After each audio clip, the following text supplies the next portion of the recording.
9 मई को जो पूरे मुल्क में वाक़यात हुए, ये उसके यानी शाहिद भी हैं, इनके साथ भी बदतमीज़ी की गई।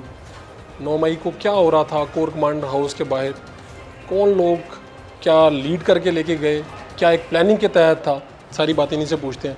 और उषा, आप जब वहाँ पहुँची कोर कमांडर हाउस के बाहर, तो आपने क्या देखा? हम लोग जैसे ही कैंट में एंटर हुए तो पहली बात तो ये कि वहाँ पे उस तरह से मीडिया को अलाउ नहीं किया गया था कवरेज के लिए। खैर हम लोग चले गए। जब वहाँ पे पहुँचे तो कोर कमांडर हाउस से ही कोई 10 मिनट की दूरी पे ही, उससे पहले ही वहाँ पे ट्रैफिक ब्लॉक थी, पीटीआई के झंडे और वही लोगों में गुस्सा, कोई आ रहा है कोई जा रहा है। पूछा गया, उन्होंने कहा जी आगे शेलिंग हो रही है और इसके अलावा आगे हालात ख़राब हैं। चूँकि हम लोग बात करते हुए गए, कुछ लीडरशिप भी थी वहाँ पे, पीटीआई के टिकट होल्डर भी थे वहाँ पे, एमपीए वगैरह जिनको टिकट्स दिए गए।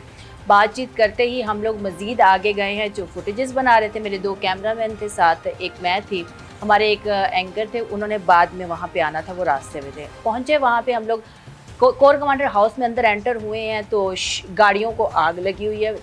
2 से 3 गाड़ियाँ खड़ी थी, प्रॉपर तौर पर वो जल चुकी थी। लोग अंदर से बुक्स उठा के ला रहे हैं, लोग अंदर से, मतलब जो कुछ अंदर एक घर के अंदर नॉर्मली सामान होता है उस तरह के, जो जिसके हाथ लगा है ना, किसी के हाथ इस तरह का एक है पीस है, कोई डेकोर पीस, वो उठा के लेके जा रहे हैं। और डंडों के साथ जो शेड्स गिरे हुए थे उनको उन डंडों के साथ ऊपर से तोड़ा जा रहा था। है मेरे लिए ये फर्स्ट टाइम एक इस तरह की सिचुएशन थी, क्योंकि मैं कवरेज पे इस तरह पहले कभी भी नहीं की। उससे पहले आपने कोर कमांडर हाउस को बाहर से देखा हुआ था और मैंने कभी इस तरह के हालात भी नहीं देखे थे अपनी जितना मेरा एक एक्सपीरियंस तो है। वहाँ पर कोई मरकजी लीडर मौजूद थे पाकिस्तान तहरीक? नहीं, मैंने नहीं देखा और वो मुझे देखने की नौबत भी नहीं आई, क्योंकि मैं वहाँ पे पहुँची हूँ। एक तो हम चूँकि सफ़र तय करके वो गए थे और कवरेज करते हुए रास्ते में लोगों से बातें करते हुए, जब हम कोर कमांडर हाउस अभी पहुँचे हैं और मैं एंटर हो रही हूँ, क्योंकि मेरे पास वीडियोज़ भी हैं, मैं कोर कमांडर हाउस के अंदर एंटर हो रही हूँ और पीछे से आवाज़ आती है, ये तो वही अरूसा खान है डेली पाकिस्तान की, क्योंकि मेरे हाथ में डेली पाकिस्तान का माइक था। और इतनी ये बात होती है और मैंने ऐसे पीछे मुड़ के देखा है और 10 से 15 और फिर 15 से 20 और फिर 20 से पता नहीं कितने लोगों का एक ग्रुप, और सारे लड़के थे, कुछ ख़वातीन पास खड़ी थी, लेकिन उन्होंने कोई ये बात नहीं की कि एक खातून है आप पीछे हट जाएं या ना करें। वो बिल्कुल खामोश रही और वो तमाशा देखती रही। लोगों के हाथों में डंडे थे, पत्थर थे, वो आपकी तरफ लपके? मेरी तरफ लपके, और उन्होंने बाकायदा मुझसे सवाल किया। क्या पूछा उन्होंने कहा कि आप जो बात करती हैं अपने वीलॉग्स में पीटीआई के खिलाफ या जिन भी पीटीआई के जो हामी सहाफ़ी हैं उनके खिलाफ आप बात करती हैं, तो आप किस बेस पे बात करती हैं, हमें उसका जवाब चाहिए। आप मुझे गंदी गालियाँ दे रहे हैं, आप मुझे गलीज़ गालियाँ दे रहे हैं, आप मेरे कपड़ों पे बात कर रहे हैं, आप मेरी क्रेडिबिलिटी पूछ रहे हैं। पीटीआई के कारकुन थे वो? पीटीआई के कारकुन थे। ये आपको लगा कि ये पीटीआई के कारकुन? उनके हाथों में झंडे थे, प्रॉपर झंडे थे उनके हाथों में, जो पीटीआई ये वही लोग थे कोर कमांडर हाउस में जो कोर कमांडर हाउस में थे, डंडे थे उनके हाथों में और डंडों के ऊपर प्रॉपर पीटीआई का फ्लैग पेंट हुआ था। तो आपके ऊपर उन्होंने आपको गालियाँ दी? मुझे उन्होंने जो कौन सी वो ऐसी गाली थी जो नहीं दी गई, आप मुझसे ये पूछें, वो कौन सी ऐसी ज़ुबान थी जो इस्तेमाल नहीं की गई, और इतनी ज़्यादा लैंग्वेज, गलीज़ लैंग्वेज आप यूज़ कर रहे हो और उसके बाद आप मेरी क्रेडिबिलिटी पूछ रहे हो और आप मुझे नून लीग के लोगों, नून लीग की क़यादत के साथ ऐसे अलकाब से जोड़ रहे हो कि मैं वो बयान भी नहीं कर सकती। तो आपने उन्हें बताया नहीं कि मैं तो अपनी पेशा उन्होंने मुझे बोलने की वो एक होता है ना कि मोहलत, मैंने उनसे, मतलब उन्होंने मुझे इतना टाइम ही नहीं दिया कि मैं उनसे कोई बात कर सकूं। वो बिल्कुल प्रॉपर तौर पर वो उमड़ आए थे और एक बाबा जी हैं वो डंडा लेके आए हैं, तो कहते हैं ये वही है ना जो बोलती हैं पीटीआई के खिलाफ।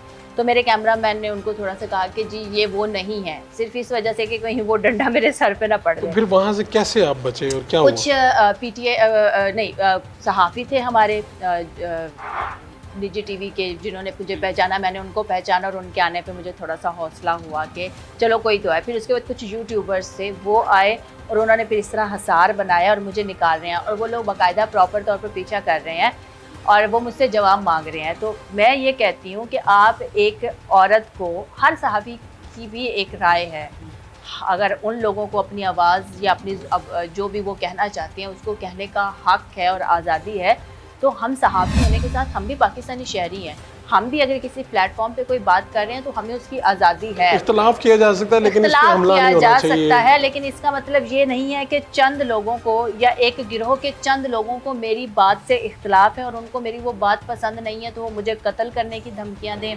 धमकियां वो- दी आपको कत्ल? मुझे वहाँ पे मारने की धमकियां दी गई हैं, मुझे ये कहा जाए कि अब आपको हरास किया जाए प्रॉपर, ठीक है, और आपको सरे राह रोका जाए। तो आपने कोई सोचा कि इस पे कानूनी मैंने कार्रवाई? उस पर FIR करवा दी है, FIR हो गई है और वो लोग भी पहचान लिए गए Identify हैं। हो गए। हाँ जी बिल्कुल। और अब उन पे आपने आगे प्रॉपर कोर कार्रवाई कमांडर होगी। हाउस में जब लोग जो घुस रहे थे, जो लोग आपके सामने जा रहे थे, कुछ लोग PTI का ये भी एक बयानिया है कि वो लोग पाकिस्तान तहरीक इंसाफ के नहीं थे।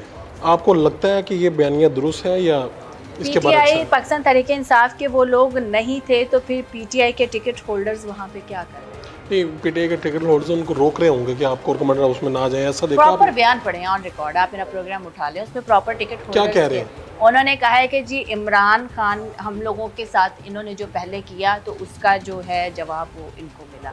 और वहाँ पे कोर कमांडर हाउस के सामने बाहर खड़े होकर, अंदर खड़े होकर ये बयान दे रहे हैं, ये बाहर खड़े होकर बयान दिया। बयान दिए, बयान दिया। और इससे लोगों में बड़ा वहाँ पे गुस्सा भी होगा। जाहिर सी बात है, इंतशार प्रॉपर तो आपके सामने देखते-देखते आगे लगी है। प्रॉपर बांधे हुए हैं, तो आपके झंडे सामने बांधे। देखते ही देखते आग लगी है, चीज़ों को लग नहीं, रही मेरे है। मैं जब गई हूँ तब तो आग लग चुकी थी, चूँकि मैं शाम के टाइम 7:30 बजे मैं वहाँ पहुँची हूँ तो आगाज़ तो दिन के टाइम से कोर कमांडर हाउस का हो गया हुआ था। लोग मोर चोरी करके लेके जा रहे थे और इस तरह केसेट्स उठाई हुई थी लोगों ने, वो उठा के लेके जा रहे हैं।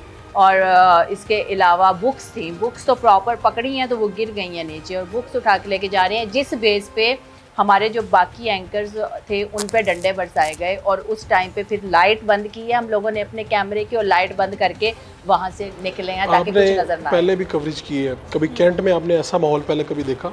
मैं कभी सोच भी नहीं सकती थी कि कैंट में कभी इस तरह का, आप कैंट जब में आप कैंट में एक नॉर्मल इंसान एंटर हो तो उसको अपना ID कार्ड और सारी शनाख्त करवा आपको के भी होना सब कुछ चाहिए। करना पड़ता है? मुझे भी सब कुछ करना उस पड़ता। दिन क्या ये चेकिंग हो रही थी जो?